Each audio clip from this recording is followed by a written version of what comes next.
Once upon a time, there was a diligent girl, whose father married the mother of the lazy girl. The diligent girl was sent out by her stepmother to find work and earn some money. On her way, she came to a tree that begged her to scrub the branches off dry twigs. The diligent girl cheerfully completed the task at hand and then continued on her way. She then came to another tree on the vineyard who requested that she clean off the twigs as well. Despite the fact that it was difficult and she was fatigued, she did what she was requested. After that, she came upon an old damaged oven who requested her assistance in cleaning and repairing him. As she continued walking, she came across a filthy dog who requested her assistance in cleaning him up. Despite the fact that she would become wet and muddy, the diligent girl followed the instructions. Then she stumbled across a fairy's house, where she was offered a one-year cleaning job. "This mansion has 7 rooms, the fairies said.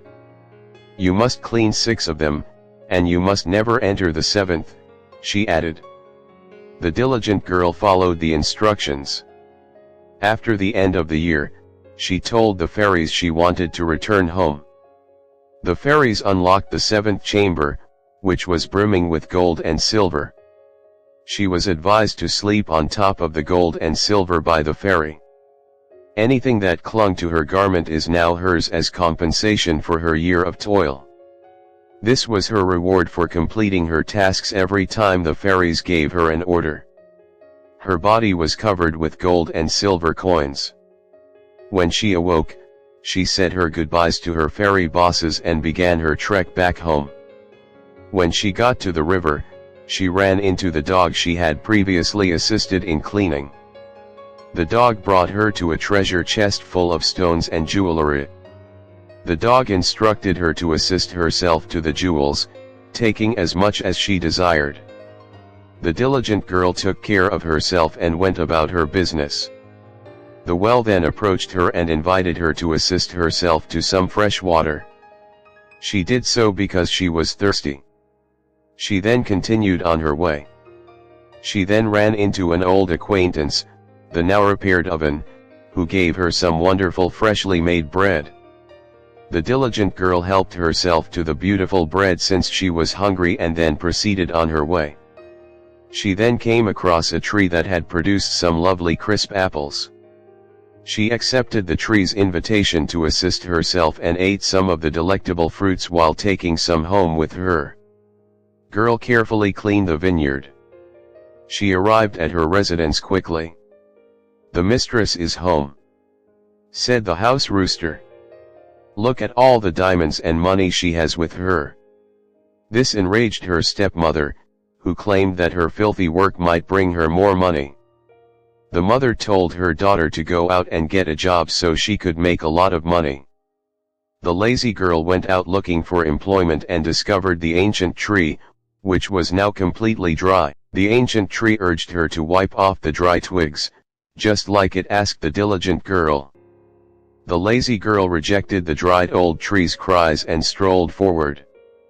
The tree from the vineyard then approached her and requested her to clean the twigs. "Can you assist me, girl?" the tree said. "No, I need to work and earn money," the lazy girl said. "I'm sorry, but I don't have time to assist you." She then proceeded to find the broken oven. When the oven requested her assistance, the girl again refused. She then approached the well, who requested her assistance in cleaning it. "You'll tire me out cleaning, and I don't want to be exhausted," replied the lazy girl. The small, unclean puppy approached her and requested her assistance in bathing and grooming him. The girl again said, "I'll be filthy if I touch you. Look at how many flies are in your hair." She eventually found the fairy's house and went inside to ask for a job. The fairies promised her labor for a year but warned her not to enter the 7th chamber, as they did with the diligent girl. The young lady consented and began to work for the fairies. She followed instructions for a few days. She did, however, slip into the 7th chamber one day. Despite the fact that the room was dimly lit, she entered. Behind her, the door slammed shut. Bugs and insects stung her and bit her all over the body. The fairies said, "We warned you not to enter the seventh room." She was bleeding and injured, and she didn't want to remain there any longer. The lazy girl left and came upon the dog and requested its assistance. The dog remarked, "You never help me. Why should I assist you right now?" When she arrived upon the ancient well, she was running and thirsty. She grabbed for the water, but the well drained it all.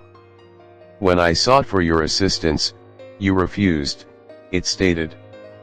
"I'm sorry, but I'm unable to assist you at this time. Get out of here." The lazy girl left, disappointed. She continued walking till she came upon the oven. However, the oven's flames frightened her away. "Just as you refused to help me when I needed it, I will refuse to help you now. Get out of here." The young lady proceeded on her way home. She was starving, thirsty, and exhausted. She arrived at the vineyard in the hopes of obtaining some vine. She leaned out to touch something, but the ancient vine wouldn't allow her. The girl was compelled to leave the vineyard and continue on her journey. The lazy girl then stumbled upon the ancient tree. There were a lot of fruits on the tree. "You didn't want to ruin your hands when I needed your aid," the old tree informed the lazy girl as she reached for the fruits. "You are no longer permitted to eat any